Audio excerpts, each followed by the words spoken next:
I'm gonna let you in on a little secret. When I first started making videos on YouTube and in social media, they sucked. They were not good.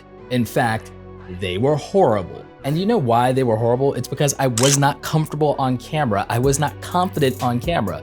Wasn't confident in life. I think I had really no on-camera presence, no charisma, no energy, and it was very hard for me to relax and just be myself in front of the camera. And there's a really good chance that if you're watching this video, you're struggling with exactly the same thing. And it's okay.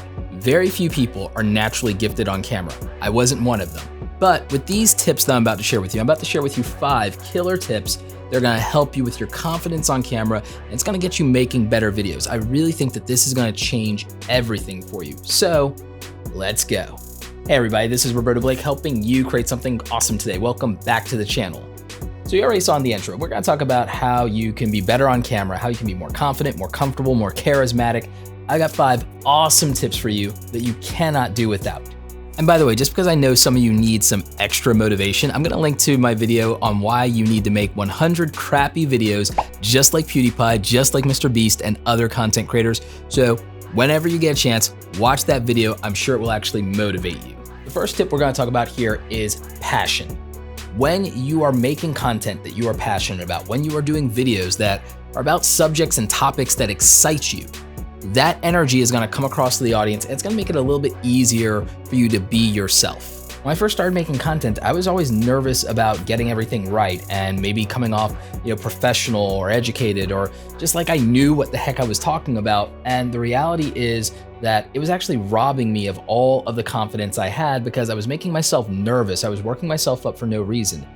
And that's something that most of us do and will do whenever we're in a new situation, whether it's speaking to the camera and that audience through the lens and trying not to feel like a crazy person, or when you go on stage and do public speaking for the first time in front of a large live audience. Just remember that if you're excited and you're enthusiastic, there's a chance that that will come across to the audience, and that will help you build a connection with them. And maybe, and this is what my goal usually is, you're trying to get them as crazy, stupid, excited as you are about the thing that you're talking about. So just remember to try to lead with passion, and that's why I think you should make videos that you care about and not just chase trends or what you think will get views. I know that everybody says that. I know that you guys want those things, but I also think you should enjoy the process of making videos, because when you don't, the audience can actually tell. Now, tip number 2 should be no surprise to anybody, and it is practice. Practice, practice, practice. Practice makes progress, not perfection. No matter how many videos you make, you will still find a way to screw things up. I've made over 1,000 videos on YouTube. I've done over 2,000 live streams. I've done 500 podcast interviews. And guess what? I still find a way to mess things up. I will never get it perfect. I am a one-take wonder most of the time, but even I flub my lines and then have to edit things in post. And sometimes my mistakes make it all the way through the final edit. So what you need to do is, again, relax and realize that practice makes progress. Those first 100 videos might be crappy videos, but you will learn, and video 100 will hopefully be less crappy than video number 10. Okay, so we all go through this. Like I said, the biggest content creators on this platform, we're not putting out bangers majority of the time. There's like 1 or 2 or maybe half dozen out of 7 million, 70 million creators that have been putting out content for years. There's like a handful of them that ever came and knocked it out of the park on video number 1.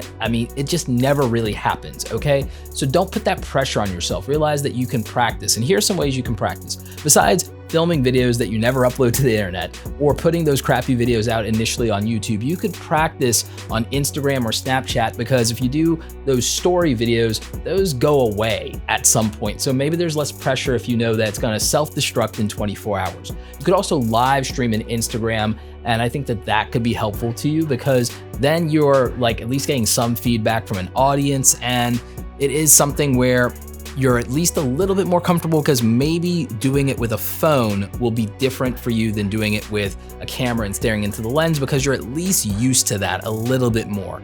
So maybe that's less intimidating, and that's a good way to practice. I've always felt that Instagram is a great build-up to doing a YouTube channel anyway, and that the two things can support each other. In fact, I've done a few videos about growing your Instagram following. So I'm gonna link to one of my favorite ones up here in the info card and the description down below for you. Now, earlier I talked about on-camera presence and I talked about charisma, and that's gonna be tip number 3, your presence. I think presence comes down to a lot of things. I think that comes down to your ability to, first of all, relax and be yourself. It's about being a little bit more energetic. It's about your pacing, but it's also about your posture. It's also about a lot of just those physical attributes of being on camera, the performance, okay?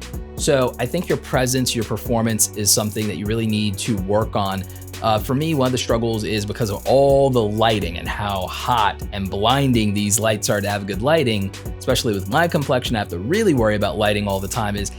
It's hard sometimes to maintain focus and to stare directly at the camera lens. Some of you even comment on it to this day, but it's really important because that's where you build trust and a relationship with the audience, because that represents eye contact. Even though I can't see you, I'm looking down the barrel of a camera lens. It's an inanimate object. I'm trying not to stare at the external monitor above it, and trying not to be blinded by these lights. I have to blink and do all these things.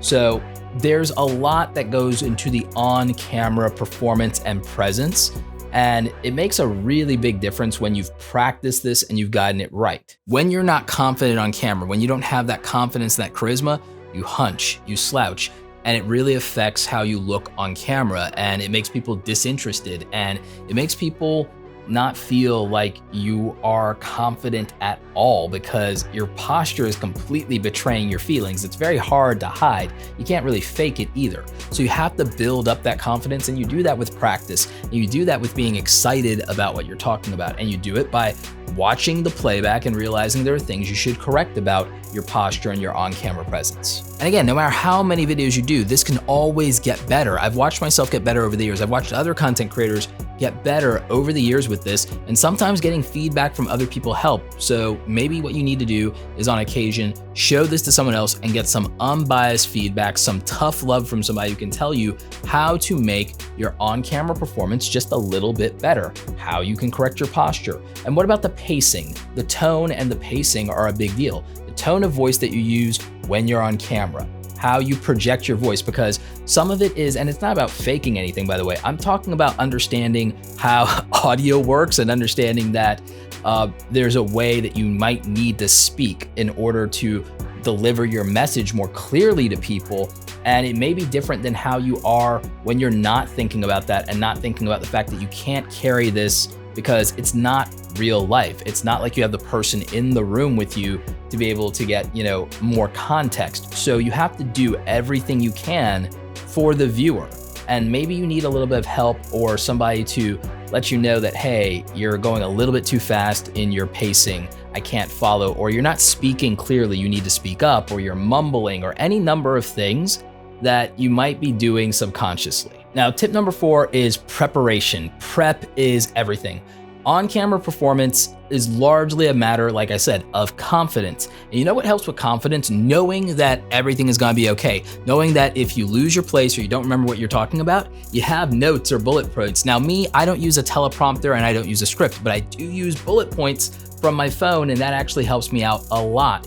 And I'm more confident knowing that if I lose my place or my train of thought, or if there's something I absolutely had to nail, that it's in my phone. So that helps me a lot. Another thing that could help you is I've gotten used to the idea of filming by myself, but I relax and it's so much easier and I'm so much better on camera when I have someone helping me, because knowing that someone has my back means that I can focus entirely on my on-camera performance. Primary example, right now, I'm worried about whether the battery life is gonna hold or whether something's going wrong with the audio because I'm looking at the camera lens and not at my audio levels. Whenever I've broken eye contact with you guys, it's because I'm stressing out over the audio levels because I have nobody with headphones on to monitor them. And I'm obsessed with the audio quality for you guys now. I've been really working hard on that. Or I'm concerned because maybe there's something else going on outside, or maybe the dogs are barking. There are all these distractions, but when I have somebody else holding the camera or behind the camera and making sure that everything's taken care of, I'm just the talent. I'm just the person that is focused 100% on you. But when I don't have that in place, when I don't have that extra level of prep, I'm distracted and it takes away 10 or 20% from what I'm delivering on camera. So just think about how you can prepare and how you can put yourself in the best situation to deliver your maximum performance. And maybe that means having the perfect setup. That's why I bought the gear. Links to all my gear are in the description down below, because again, that makes me feel better about what I'm making, and that makes it easier to be confident in the quality of the work. Another thing is having a good team. Having a good team makes it easier to be confident in the quality of your work. So those things are important. Do the preparation. A lot of success is based on really two factors. There are two things that make you wildly successful, and that's preparation and confidence. I cannot stress that enough. I think it deserves its own video on this channel.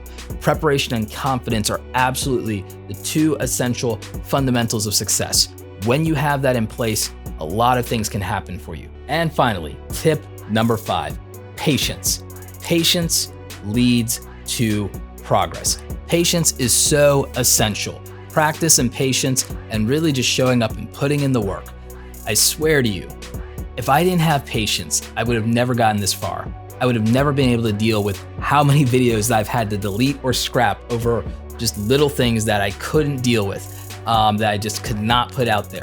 I cannot tell you how many times I've had to be patient with myself about the process of learning a new skill or a new editing technique, or be patient with myself and work through a concept or an idea or something I really just didn't like about how I was coming across, or my own tonality. I had to be patient with myself. I had to work on every single one of these skills in order to be able to properly convey a message or tell a story, or to be able to just even find the energy and the motivation to be able to put content out. You have to be willing to be patient with yourself. If you're impatient with yourself, if you're nitpicking over every little thing, if you refuse to put anything out because you have a standard and you just can't put anything out at all, then you're not gonna make progress. You're not going to be building your confidence account. When you put things out there, you will get some criticism, you'll also get some praise. And you have to remember that you're still the very lucky few people who found the guts to put something out there.